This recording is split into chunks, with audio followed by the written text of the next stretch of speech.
4장인데요. 하나님의 말씀 중에 우리가 일반적으로 창세기부터 5권, 이걸 모세오경이라고 하는데, 모세가 기록했다. 그래서 모세오경 이렇게 얘기하는데, 그것은 우리가 일반적으로 율법서라고 얘기를 합니다. 율법서. 하나님의 율법에 대한 내용이 들어있다. 두 번째 여호수아부터 시작해서 우리가 지난번 공부했던 역사서의 끝부분 에스더까지는 우리가 역사서라, 이스라엘의 역사를 기록한 책. 물론 그 안에는 하나님의 뜻과 하나님의 계시의 말씀들이 들어있습니다만은 기록 내용이, 방식이 역사 기록 서술처럼 되어 있다. 그리고 오늘 이제 우리가 욥기서부터 시작해서 그다음에 시편, 그다음에 오늘 공부하고 있는 잠언, 그리고 전도서, 그리고 마지막에 솔로몬의 아가, 이 5권의 책을 보통 우리가 시가서라고도 하고, 시의 형태, 즉 운율이 들어있는 시적인 형식을 빌렸기 때문에 시가서, 또는 하나님의 지혜가 집약되어 있기 때문에 지혜서, 이렇게 부르는 독특한 책입니다. 그래서 아주 쉽지 않은 책들이 이 5권의 책에 들어 있고요.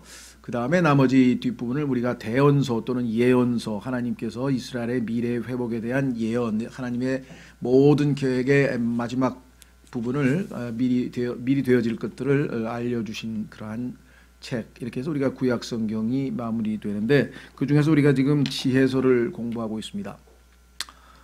지혜서는 또 분량도 많고 그래서 이렇게 쉽게 우리가 접근을 잘 안 하지만, 그래도 저희는 시편도 지난 20년에 걸쳐서 2번에 걸쳐서 150편씩 우리가 봤고, 전도서도 저희가 2번을 한 것 같고, 욥기도 아마 2번 한 것 같고, 그다음에 솔로몬의 아가서 1번, 잠언도 1번. 그래서 이제 이번에 솔로몬의 아가서를 1번 하고, 또 기회가 되면 아가서 하면 우리가 지혜서를 그래도 한 2번 정도는 우리가 공부를 하는 셈인데요.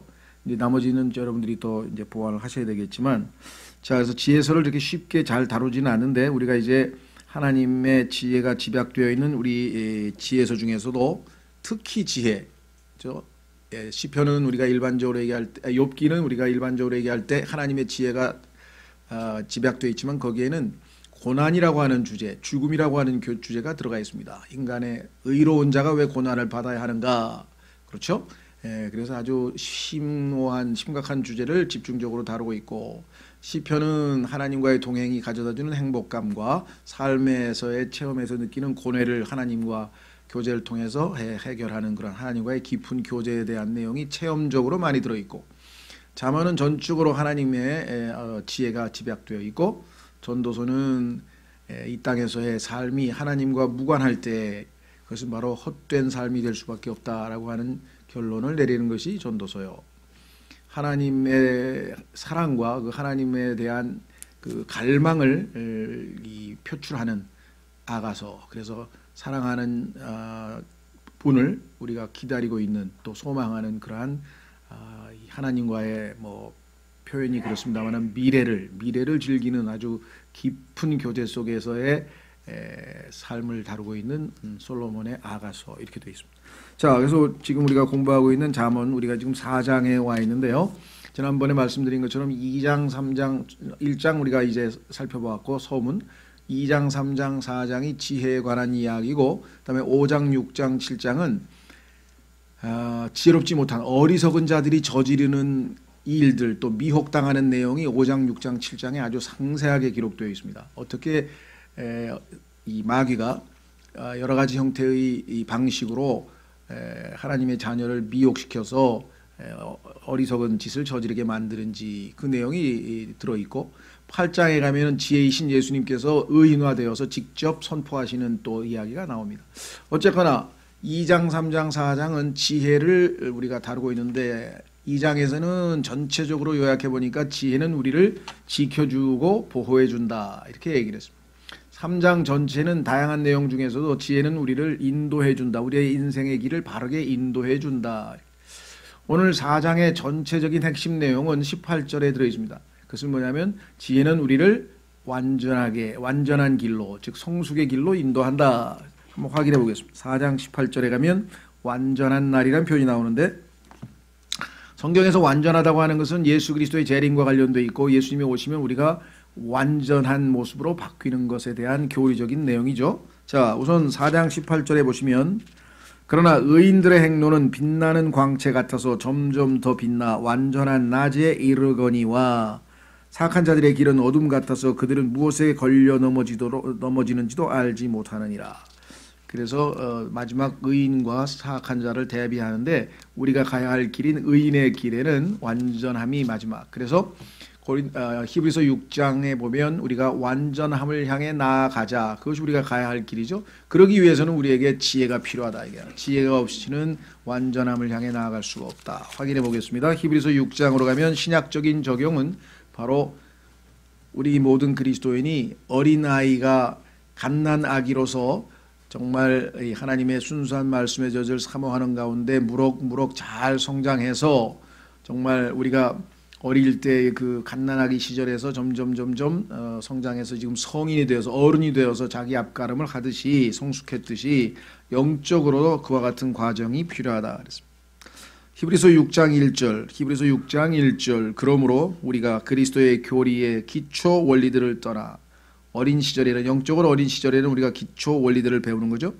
그러나 거기에 머물러 있으면 안 된다. 어린아이가 어머니의 젖을 떼야 그 다음에 이유식을 먹고 또 단단한 음식을 먹고 성장하듯이 완전함으로 나아가서 죽은 행위들로부터의 회개와 하나님을 향한 믿음과 침례들에 관한 교리와 안수와 죽은 자들의 부활과 영원한 심판의 기초를 다시 놓지 말지니라. 이 6가지 교리는 기본 교리에 해당되기 때문에 이것만 밤낮 또 하고 반복해서는 안 된다.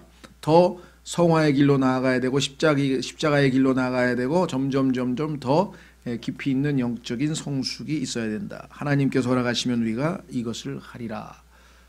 그래서 믿음으로 우리가 한 걸음 한 걸음 전진해 나가야 된다. 자, 그래서 잠언 4장 1절서부터 우선 보시면 오늘 우선 13절까지 한 문단이죠. 14절에 보면은 그 문단을 나누는 표시가 붙어 있습니다. 그렇죠? 자, 우선 1장서부터 한번 보겠습니다. 자, 자녀들아 너희는 아버지의 훈계를 들으며 주의를 기울여 명철을 알라.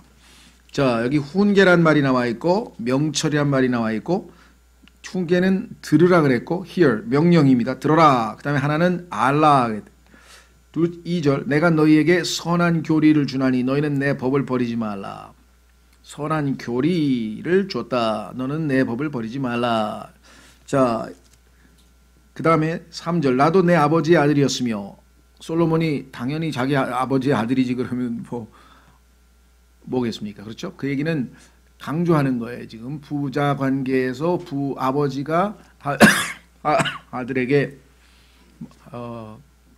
지혜에 관해서 말씀을 전해줄 때 그것을 어떤 태도로 받아야 되겠는가?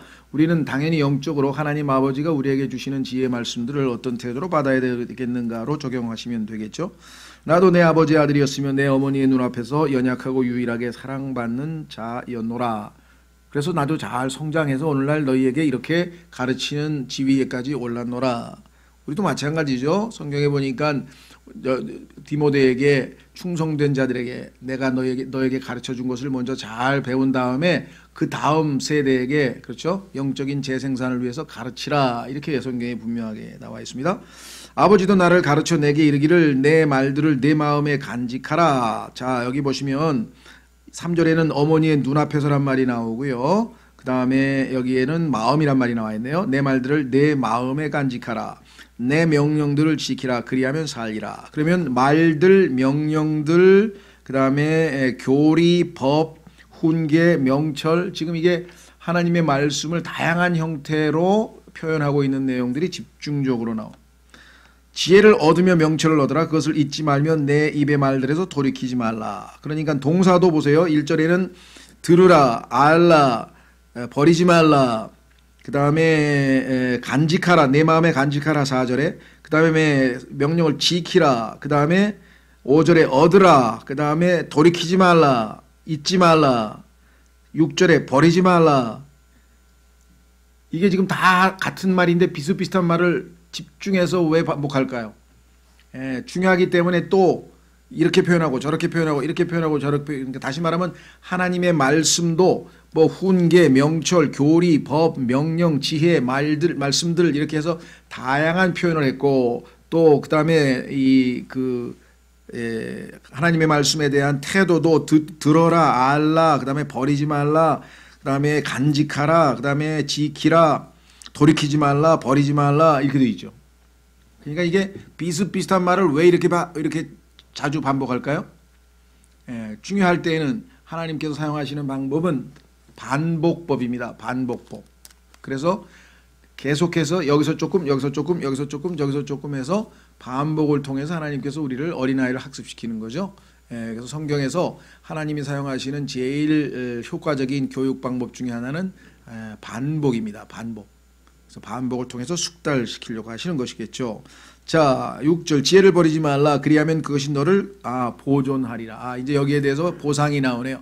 대가. 어떤 보상을 해주시느냐. 보존해준다. 이것은 2장에서 한번 얘기했었죠. 그러니까 2장, 3장, 1장, 2장, 3장을 다 요약하는 내용이 지금 4장에 나오네요. 그것을 사랑하라. 여기서 지금 우리는 그것이라 그랬죠. 그것. 그런데 이 영어도 그렇고 이 서양 언어에서는요. 지혜를 얘기할 때에는 다 여성 명사를 씁니다. 여성형. 명사가 남성형, 여성형 이렇게 나뉘는데 여성형을 썼기 때문에 이게 지금 영어로는 그녀를 사랑하라 이렇게 되어 있는데 우리말은 이 지혜라든가 이렇게 이런 것들을 여성형으로 표시를 하지 않죠. 예를 들면 그죠? 그래서 우리는 그런 성구별이 없기 때문에 할 수 없이 지금 그것이라고 해서 지금 중성을 썼습니다만은 성경에 영어 성경을 보면 허라고 돼 있어서 그녀를 사랑하라 했습니다. 자, 그래서 그만큼 그렇죠. 그러한 사랑으로 여인을 사랑하는 만큼의 사랑으로 그렇게 되어 있습니다. 그리하면 그것이 너를 보호하리라. 보존 보호가 나와 있죠. 지혜는 으뜸 가는 것이니 그러므로 지혜를 얻어라. 금보다 은보다 그 어떠한 물질적인 보석보다 그 어떠한 것보다도 지혜가 으뜸이라. 내가 얻은 모든 것으로 명철을 얻을지니라. 단순히 얻는 정도가 아니라 높이라 그랬어요. 지혜를 귀중히 여기고 높이라. 그것을 높이라. 그리하면 그것이 너를 높이리라. 내가 그것을 품는다는 얘기는 마치 정말 그 여인을 품는 것처럼 그게 품는다는 뜻이에요. 완전히 자기 것으로 만들면 품으면 그것이 너를 존귀로 인도하리라. 그것이 내 머리에 은혜의 장식을 주며 영광의 관을 내게 건네주리라. 오 내 아들아 들으라. 내 말들을 받으라. 그리하면 내 삶의 횟수가 많게 되리라. 자, 우선 9절까지 보시면 이게 전부 다 한 가지 얘기를 지금 반복하게 하면서 뒷부분에 가서 내가 만약에 내 말대로 그렇게 한다면 너에게는 어떤 대가를 얻을 수 있냐, 어떤 보상을 얻을 수 있을까 그랬더니 지켜준다고 했고, 여기 보시면 보호해준다고 6절에 보존, 보호, 그 다음에 높인다고 했고, 존귀로 인도한다고 했고, 관을 씌워준다고 했고. 신약성경에도 가면 이 영광의 관이라고 하는 말이 우리 신약성경 베드로전서 5장에도 나옵니다. 하나님께서 준비하신 5개의 왕관이 있다 그랬습니다.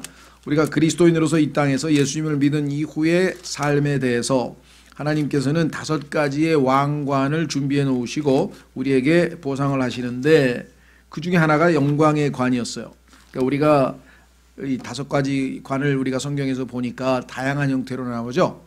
그래서 지금 여기 뭐 길게 얘기할 수는 없죠. 여러분 잘 이미 아마 배우셨을 텐데 그 5가지 관을 성경에서 찾아보면은 어떠한 것에 대해서 하나님은 어떤 관으로 어떤 왕관을 주실 것인가 이렇게 나와 있습니다. 그런데 장로로서 다시 말하면 신약에서는요 영적인 리더로서 자기보다 영적으로 후배 즉 영적으로 자기보다 어린 사람을 잘 돌보고 가르친 것에 대해서는 영광의 관이라고 하는 왕관으로 보상하시겠다 이렇게 되어 있습니다. 베드로전서 5장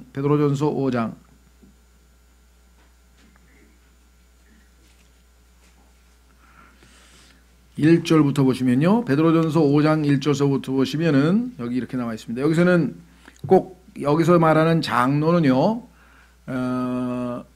감독이라고 하는 직분과는 조금 다릅니다.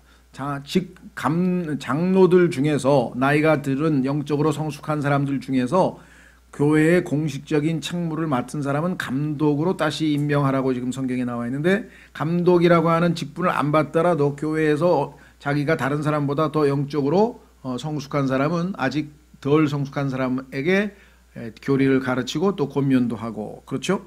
1절 너희 가운데 있는 장로들에게 권면하노니 나 역시 장로요 그리스도의 고난의 증인이요 또한 앞으로 나타날 영광에 참여할 자니라 너희 가운데 있는 하나님의 양떼를 먹이고 감독하되 억지로 하지 말고, 그렇죠? 자진해서 하고 하며 더러운 이익을 위해 하지 말고 오직 준비된 마음으로 하며 하나님의 상속 백성 위에 주인처럼 군림하지 말고 오직 양떼에게 본이 되라. 그리하면 목자장께서 나타나실 때 너희가 사라지지 아니하는 영광의 관을 받으리라. 그래서 어떤 분들은 나는 장로도 아니니까 해당이 안 되네 이렇게 생각하시지만, 여기서 얘기하는 장로는 직분에 대한 얘기가 아니라 영적인 성숙한이란 뜻이에요. 그래서 구약에도 보면은 장로란 말이 많이 나오죠, 반복해서. 예.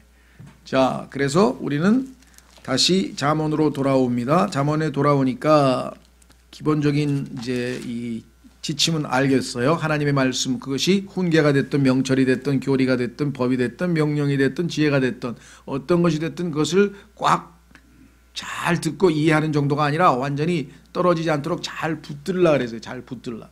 잘못하면은 어떻게 됩니까? 이게 빠져나가 버릴 수가 있죠. 그렇죠. 그래서 히브리서 2장에도 보면은 구원을 소홀히 하다가 하나님이 주신 말씀들을 다 흘려보내는 어리석은 자들이 있다 하고 조심하라고 성경에서 얘기했고요. 그렇죠. 우리에게 주신 영원한 생명도 꽉 붙들라 그랬어요.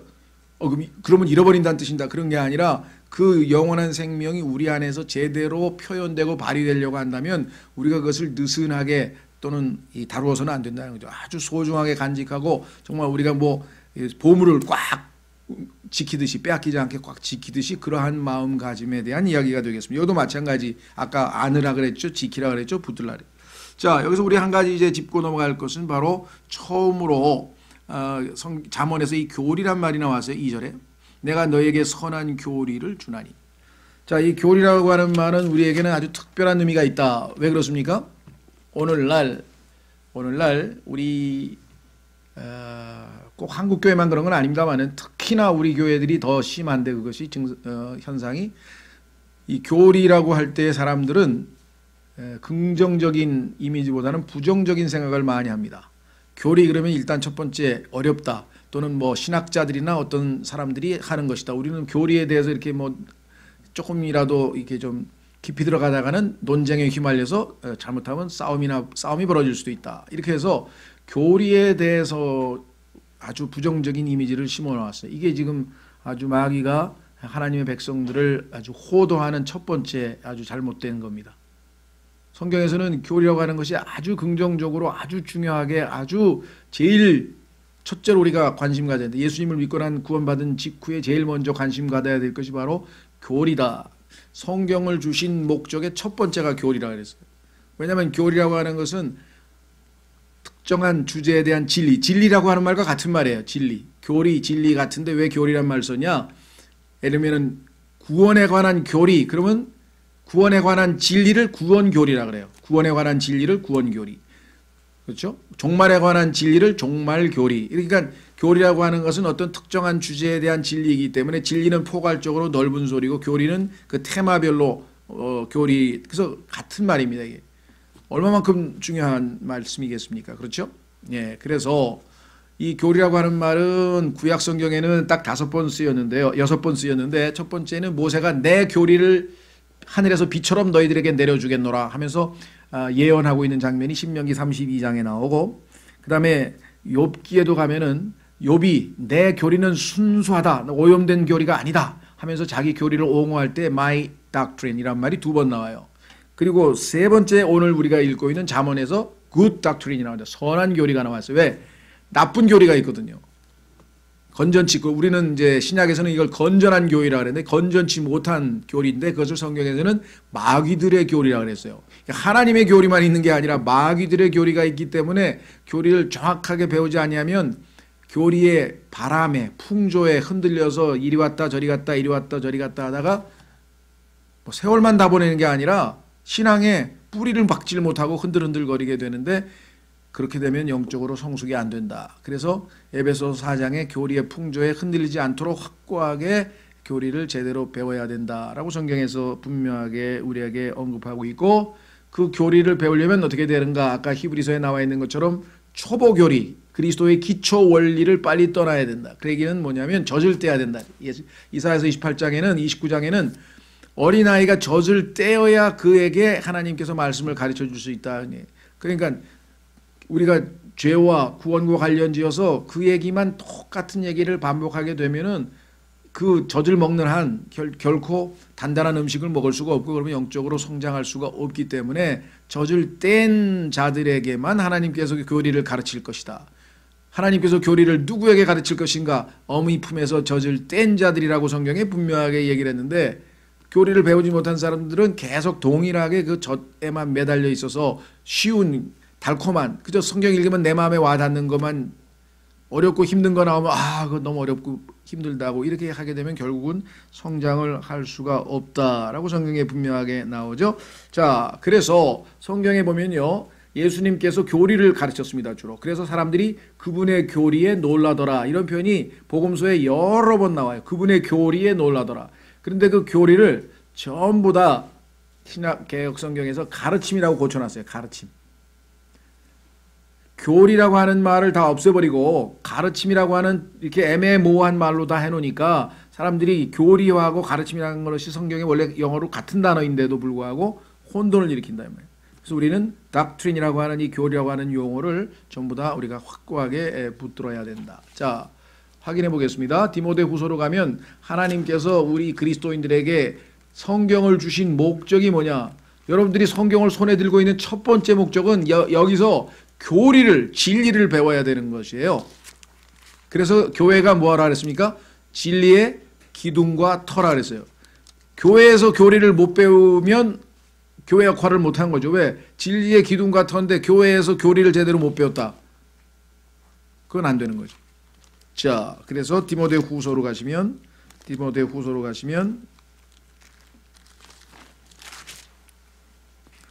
3장 디모데후서 3장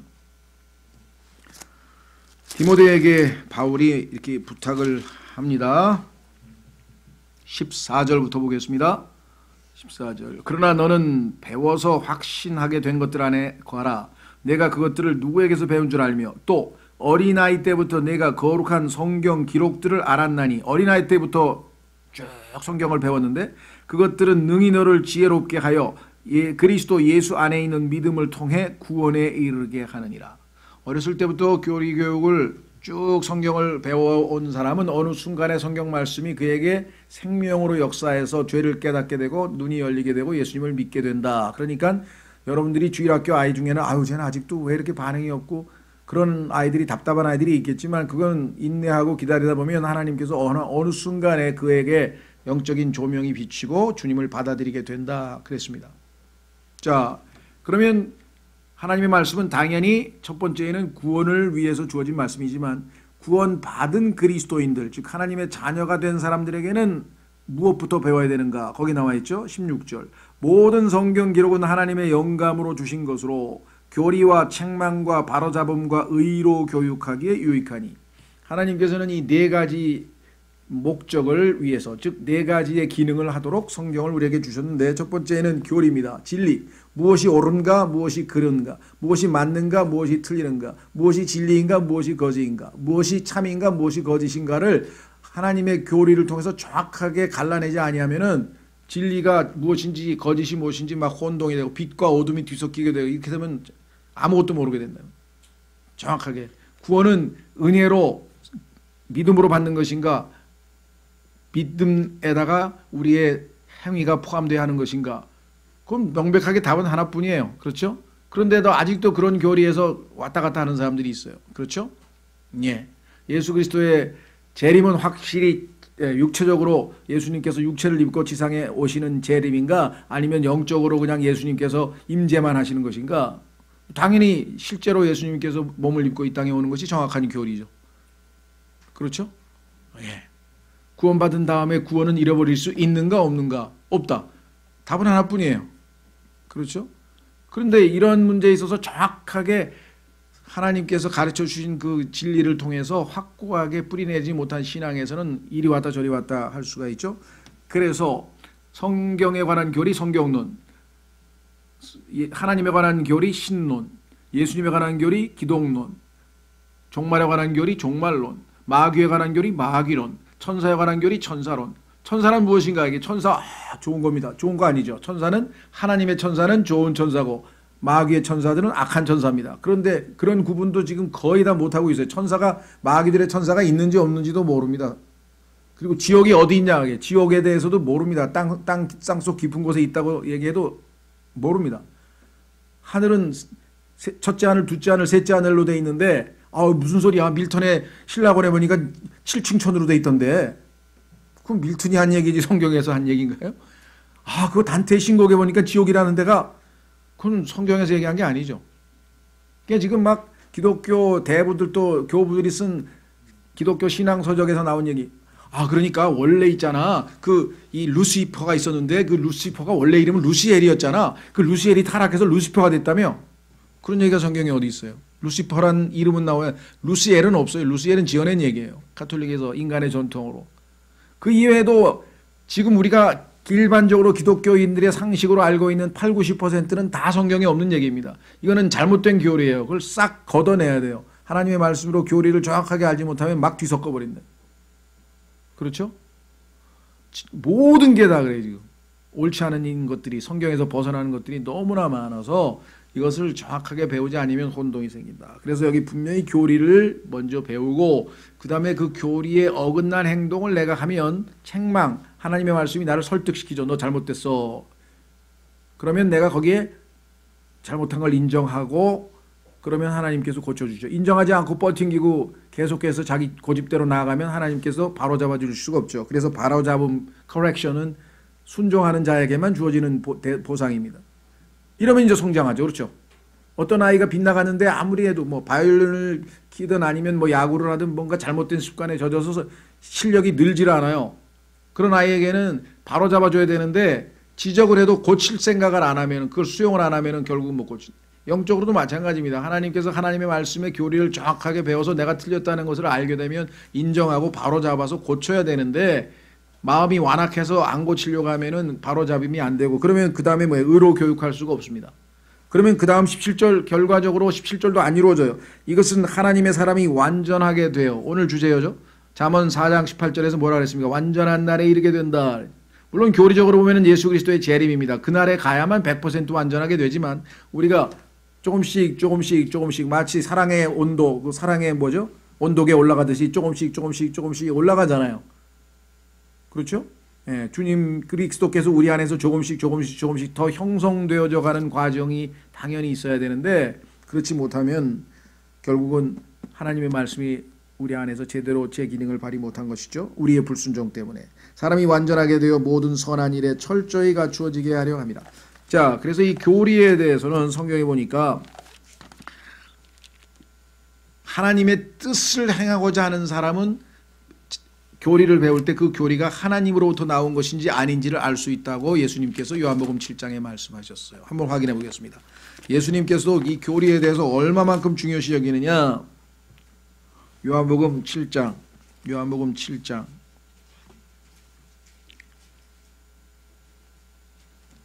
15절. 요한복음 7장 15절. 유대인들이 놀라서 이르되 이 사람은 결코 배우지 아니하였거늘 어떻게 글을 하느냐. 예수님은 목수고 글도 안 배운 사람이 어떻게 글을 하느냐 이렇게 생각을 했죠. 하매 예수님께서 그들에게 대답하여 이르시되 내 교리는 내 것이 아니요 나를 보내신 분의 것이니라. 어떤 사람이 그분의 뜻을 행하려 하면 그 교리가, 내가 말하는 교리가 하나님에게서 왔는지 혹은 내가 스스로 말하는지 알리라. 예수님은 지금 하나님의 교리를 말하고 있는 것이 자기 개인의 교리를 말하고 있는 것이 아니다라고 얘기를 하면서 그것을 분별하려면 너희가 하나님의 뜻을 행하고자 하는 마음의 의지가, 마음이 순수하고 확고한 그런 의지가 있는지가 중요하다. 이렇게 성경에서 이야기를 하셨습니다. 그뿐만 아니라 성경에 보면은요, 사람들에게 이 교리에 대한 얘기가 아주 자주 성경에 등장하는데, 예를 들면 초대교회 사람들은요, 사도들의 교리, 즉 예수님께서 가르쳐 주신 사도들의 교리를 모일 때마다 배웠다. 우리가 지금 매주 하고 있는 게 바로 그겁니다. 자, 사도행전 2장으로 가보겠습니다. 사도행전 2장. 사람들은 초대교회 하면은 떠올리는 게 뭡니까? 오순절 성령 강림. 그거는 2000년 전에 역사적으로 딱 한 번 있었던 거예요. 왜? 교회 시대의 시작을 알리는 하나님의 경륜의 변경을 알리는 신호탄이었어요.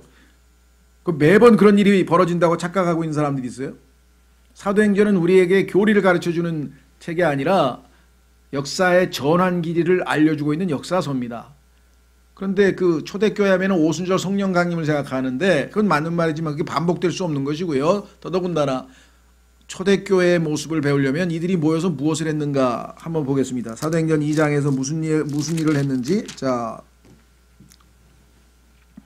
42절. 사도행전 2장 42절. 사도행전 2장 42절. 그들이 흔들리지 않으면, 그들이 누구냐면 41절에 나와 있는 구원받은 사람들이죠. 그때 그의 말을 기쁘게 받아들인 자들이 침례를 받으며 바로 그날에 3,000혼가량이 그들에게 더해지더니 그들이 흔들리지 아니하며 사도들의 교리와 교제 안에 머물고 빵을 떼며 기도하더라. 이게 초대교회의 집회의 모습이며, 첫 번째 한 것이 뭐냐? 사도들의 교리를 배우는 겁니다. 가르치는 겁니다. 왜? 교회가 바로 진리의 기둥과 터이기 때문에 그렇습니다. 구원도 어떻게 받냐? 우리가 배우는 구원 교리를 듣고, 구원 교리의 첫 번째는 무엇입니까? 하나님의 아들이신 그리스도께서 이 땅에 뭐예요? 우리의 죄 때문에 죽으시고 장사되시고 우리의 칭의를 위해서 부활하셨다.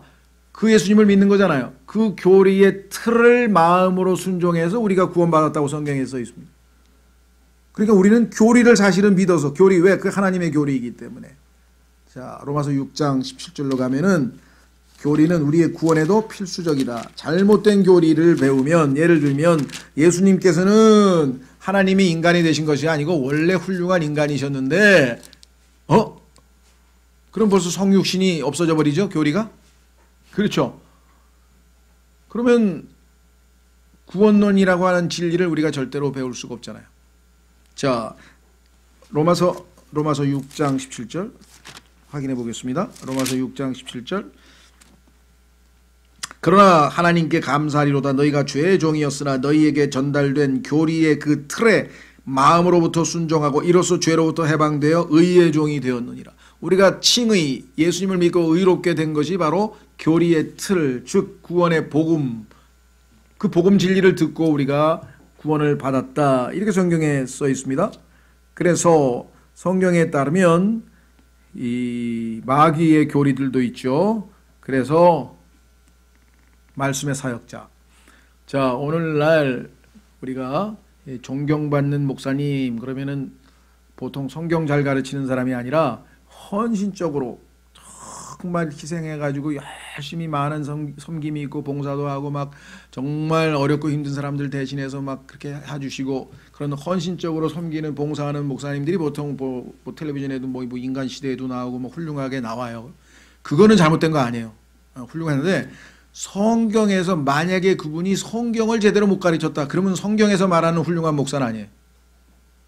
훌륭한 목사라고 안 하는 게 아니라 성경에 있어서 1차적으로 사도 바울을 통해서 하나님께서 디모데에게, 후배 목사에게 너는 읽는 것, 성경 읽는 것에 전념하고, 두 번째 교리에 전념하고, 세 번째 권면하는 것, 사람들에게 가르치는 일을 전념하는 것, 이것을 잘하지 않은 채 희생정신으로만 목회를 하는 것은 아니라는 것인데, 우리 한국적 정서는 그 이론 떠들어봐야 소용도 없어.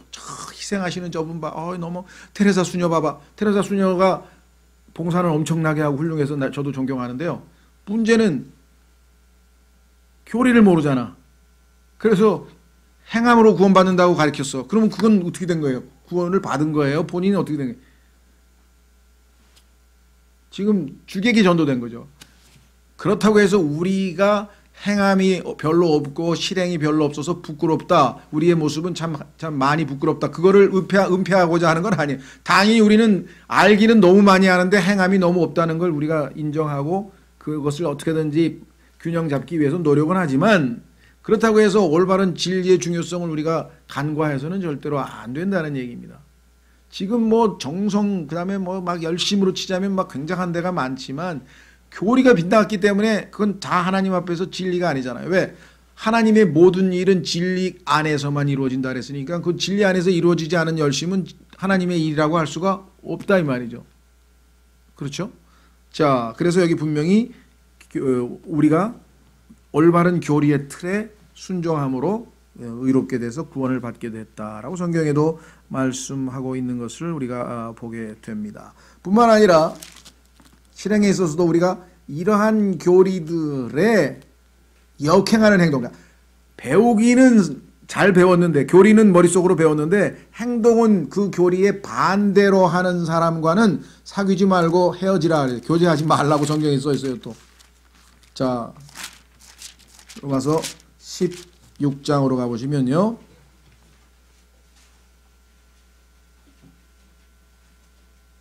로마서 16장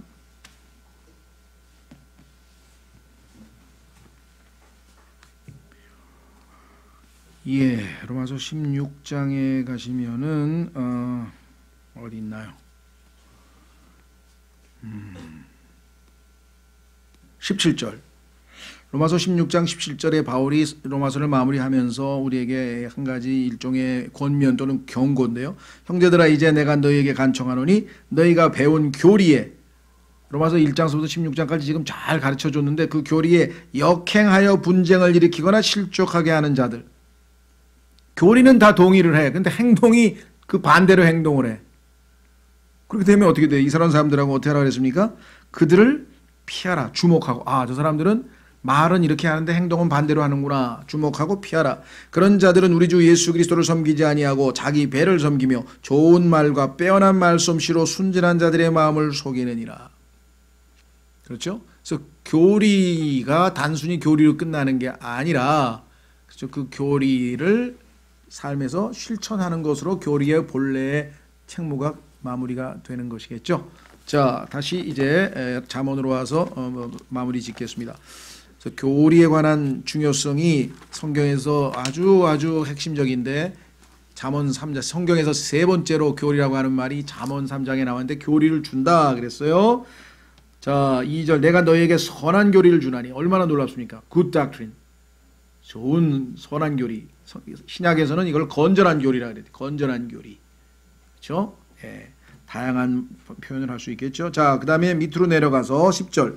내 아들아 들으라, 내 말들을 받으라. 그리하면 내 삶의 횟수가 많게 되리라. 이거는 지난번에도 한번 나왔었죠. 하나님의 말씀에 지혜롭게 순종하는 자들에게 하나님께서 장수에 대한 약속을 신약에도 나와 있습니다. 신약에도 인용돼서 나와 있고요.